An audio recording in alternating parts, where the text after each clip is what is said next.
A fimosis é unha condición que ocorre cando o prepucio A pel que recubre a punta do pene, non se pode retraer facilmente cara atrás para deixar ao descoberto o glande. a cabeza do pene.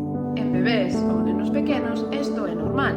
Ao nacer, o prepucio está como fusionado ou pegado ao glande.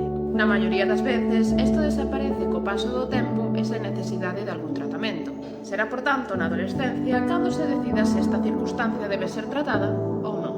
Se causa molestias, dor durante a erección ou mentres se ouriña, inflamación, infeccións frecuentes ou dificulta a hixiene correcta do pene, será necesario un tratamento. Nos casos máis leves, recetaránse cremas con corticoides e exercicios de estiramento. En outros casos máis graves, levarás a cabo unha pequena intervención cirúrxica. O ideal, se tes dúbidas ao respecto, é que concertes unha cita médica. Deste xeito recibirás a valoración máis axeitada para o teu caso.